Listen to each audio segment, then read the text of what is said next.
Live with coverage you can count on. This is News 2 Today. Several new laws are now in effect, including one for bars requiring them to purchase liability insurance. We'll tell you what inspired that bill.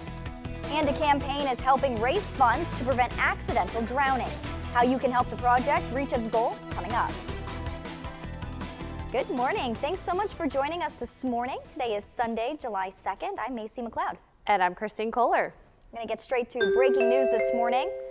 Right now, South Carolina Highway Patrol, Ashley River Fire Department, and Dorchester EMS crews are on the scene of a traffic accident on Dorchester Road.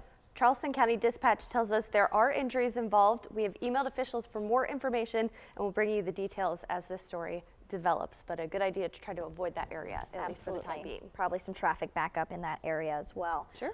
So traffic and weather this morning, we're talking about 4th of July holiday. That's kind of where everyone is focusing. We have the 4th of July weekend people are celebrating and the holiday coming up on Tuesday. Yeah, and unfortunately this morning the forecast is looking a little more dire for the 4th of July. I would really amp up the indoor plans and make sure that you definitely have those in place. If you're the host of a party on the 4th of July, make sure you can accommodate people coming inside your home because it's looking like it's going to be scattered showers and thunderstorms through that 4th of July holiday. We're thinking nighttime too, maybe affecting some fireworks? Yeah, possibly, and we'll talk all about that, but let's talk about what's going on this morning. Beach Club camera shows a pretty nice start to the day. Of course, it's warm and muggy. As you take a look at your current temperature, 78 at Charleston International. That dew point is 75, so very muggy out there this morning with partly cloudy skies.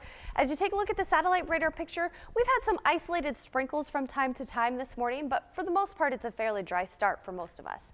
Temperatures right now ranging from 73 in Walterboro to 82 at the end of the pier on Folly Beach. As you take a look at your dew points, we are in that oppressively muggy category for most everyone, and we're going to stay there through the rest of the day today.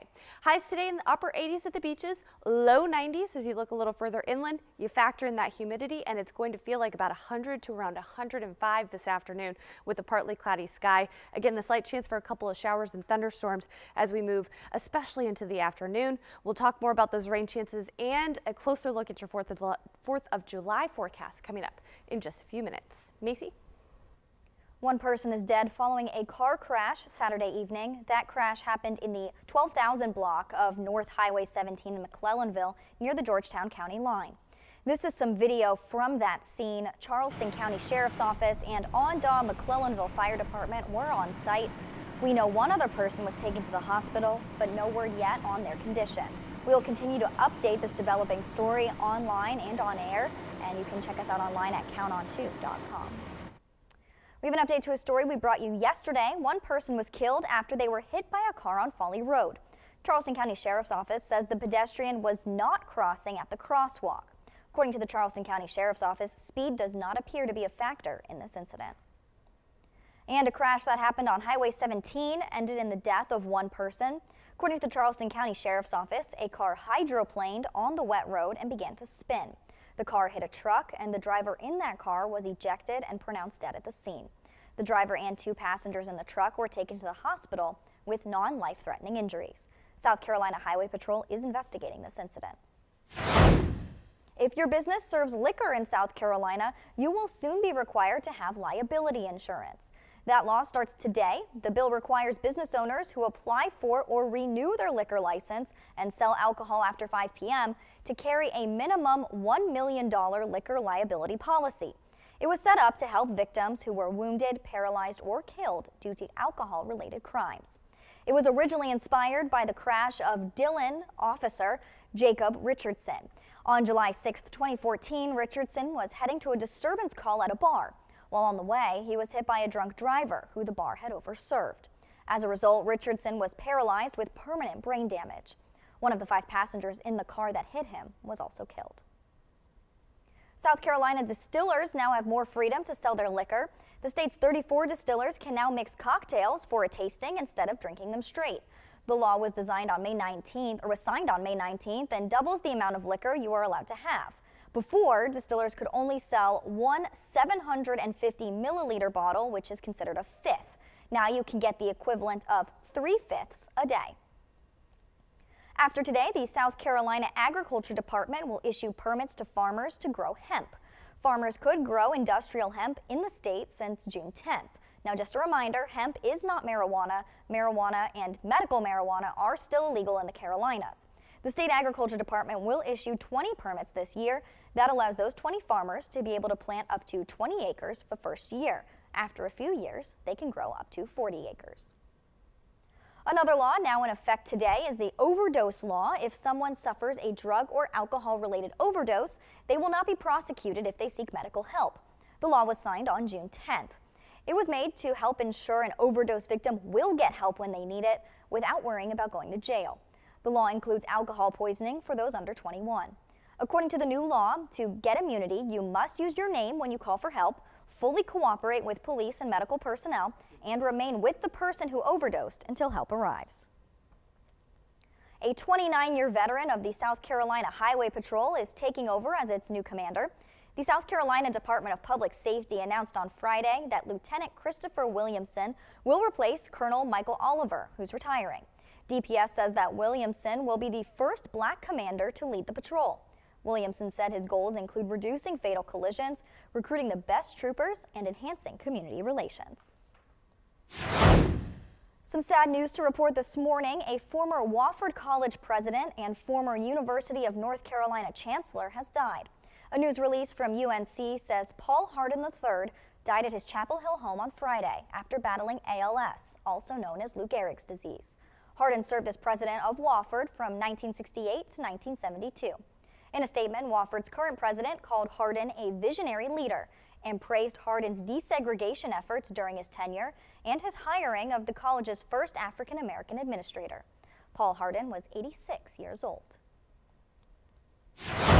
A 22-year-old man from Spartanburg County is in custody, accused of inappropriately touching a 14-year-old boy while the boy was asleep.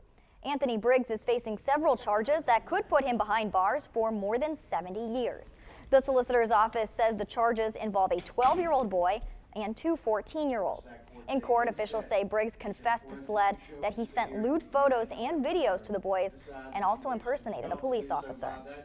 To the impersonation charge, the one young man that he met quit communicating with him, and so then he stopped him one day. He had a gun, he had a badge, and he had police letterhead, and he put the young man on probation. They went on to say Briggs met two of the boys at an after-school program. Two of the charges are considered violent crimes, so bond could not be set. Two upstate college professors are working to preserve a little bit of history. Katie Solt has more on the inspiring project to help tell the stories of our veterans. Spartanburg Methodist College professors Cole Cheek and Kirk Hansen have always had a love of history, but it was their passion for war stories that gave them the idea for a new book. There are a lot of stories here that people just don't know about regarding veterans who haven't had a chance to speak about their experiences in warfare. So the pair set out to track down veterans around Spartanburg County so they could tell their war stories in their own words. One who was at Iwo Jima. We have someone who was at the Battle of the Bulge. We have someone who's worked in special forces. Veterans spanning decades of time and countless deployments.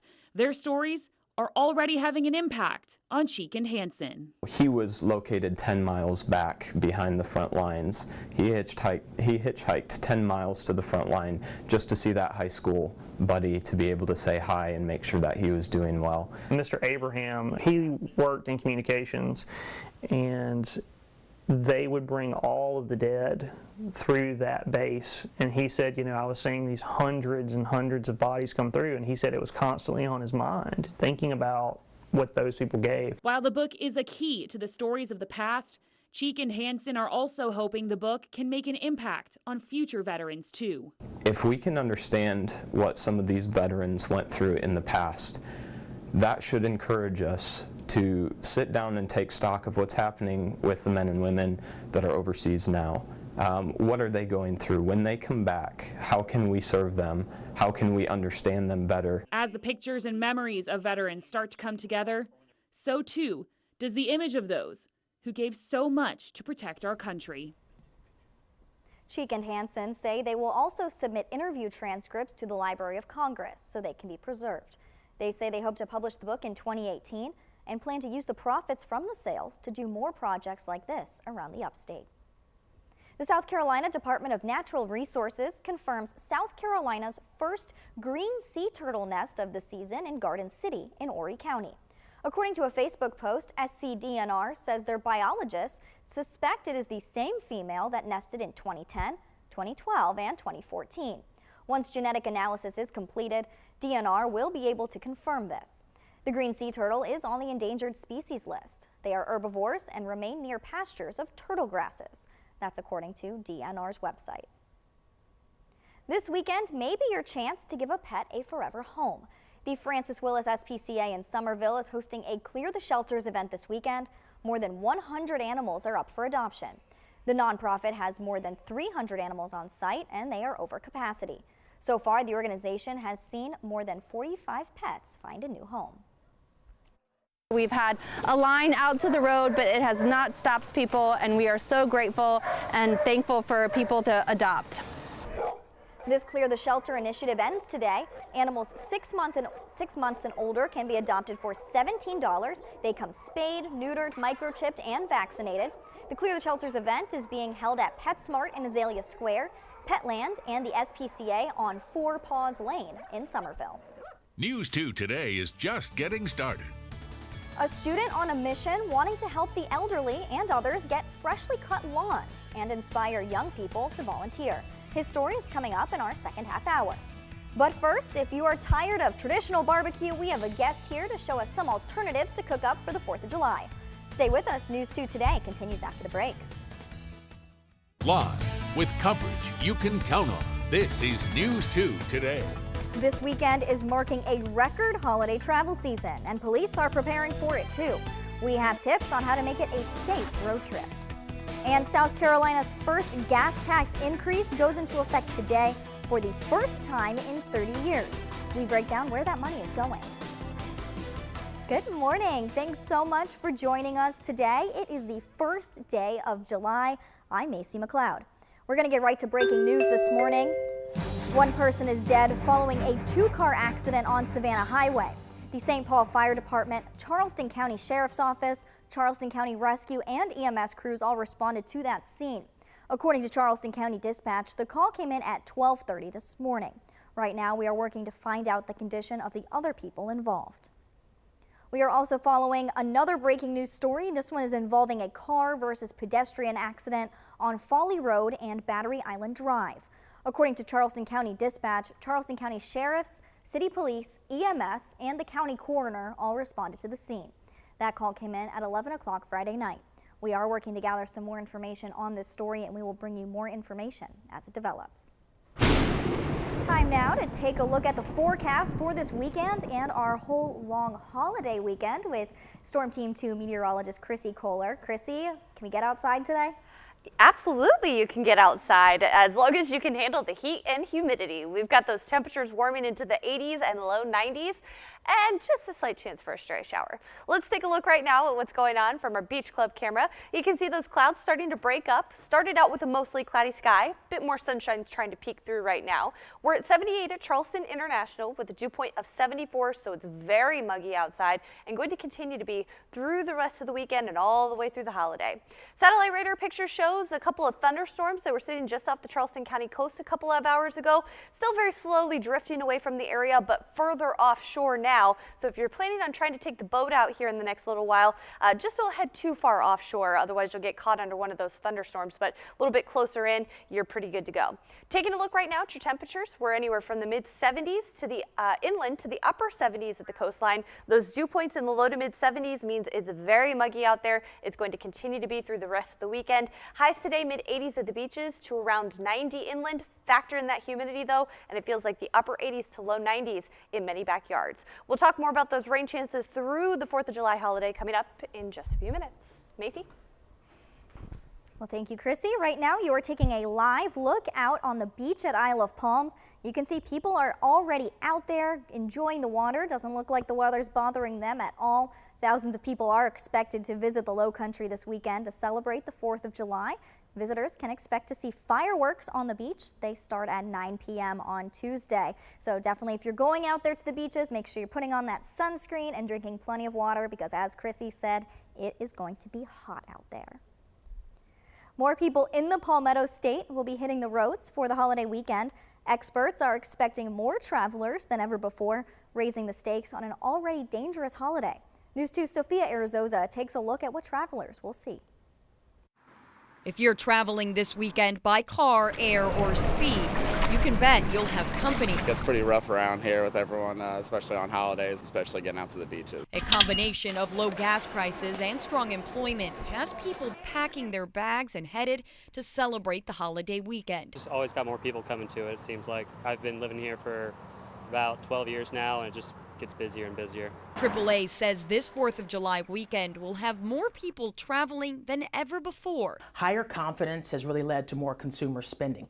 So many Carolinians are choosing to allocate that extra money to travel this Independence Day weekend. According to AAA, a whopping 44.2 million Americans will travel this Independence Day weekend.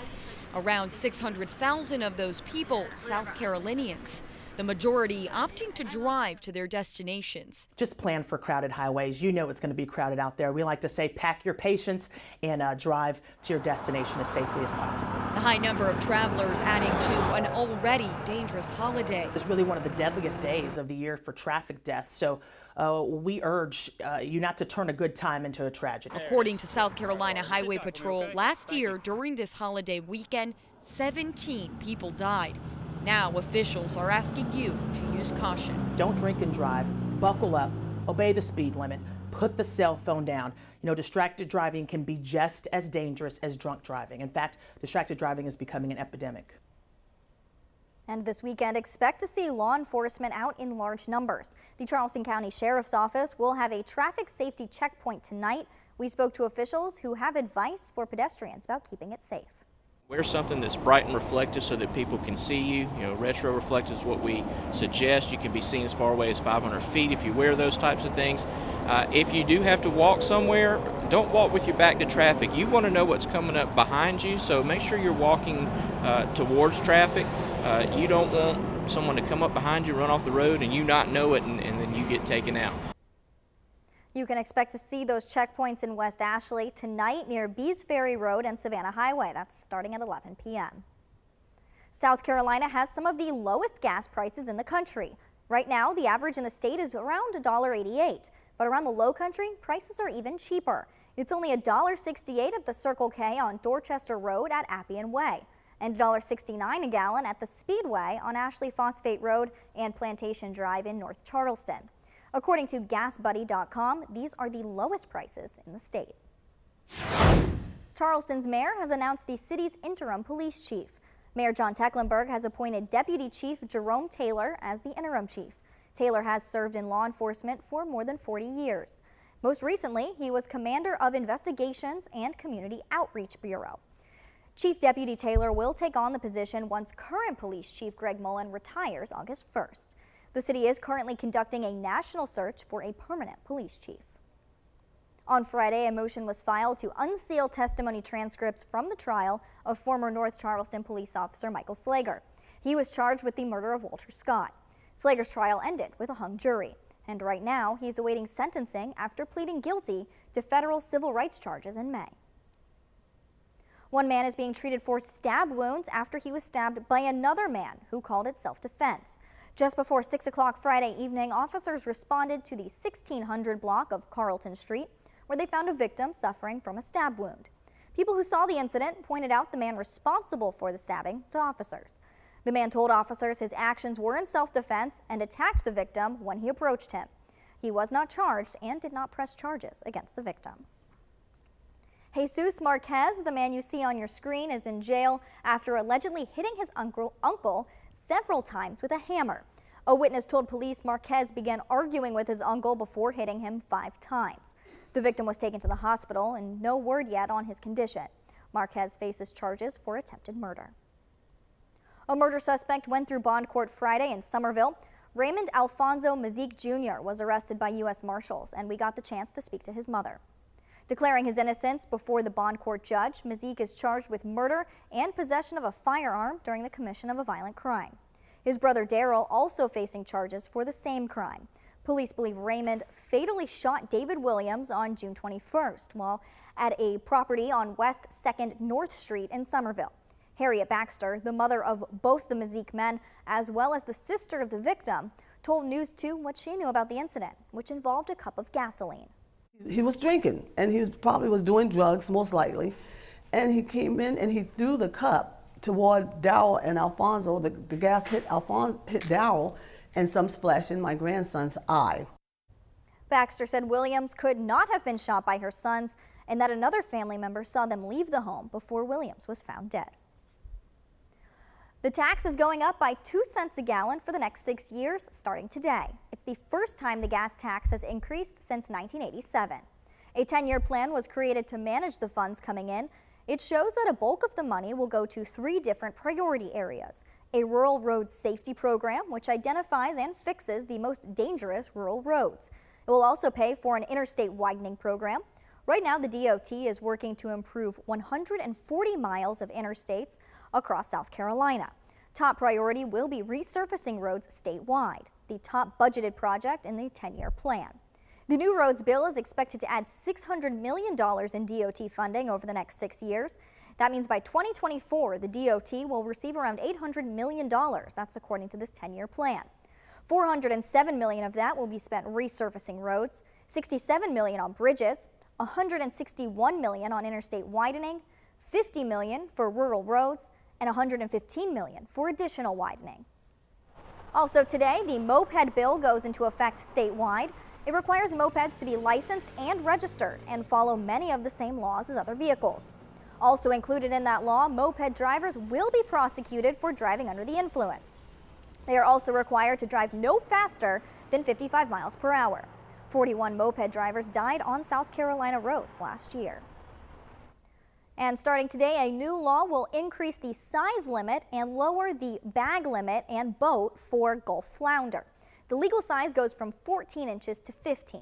Changes to the bag limit will reduce the number of fish a person can keep from 15 flounder per day to 10, with a maximum boat limit of 20 flounder per day. The flounder is ranked the top 3 most popular fish in South Carolina. A book drive kicks off today in honor of Charleston church shooting victim Cynthia Graham Hurd. She worked for the Charleston County Library for more than 30 years. All of July, you can donate new and gently used children's books.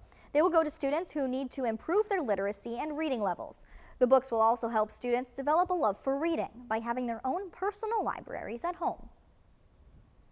Reading Partners gives over 10,000 books per year in the Charleston region, and this book drive really helps us to boost up that number. We're just encouraging everyone as you go through your summer cleaning and those garages and the kids' bedroom, and they've aged all the books. The Cynthia Graham Hurd Foundation will be more than happy to take those books off your hand.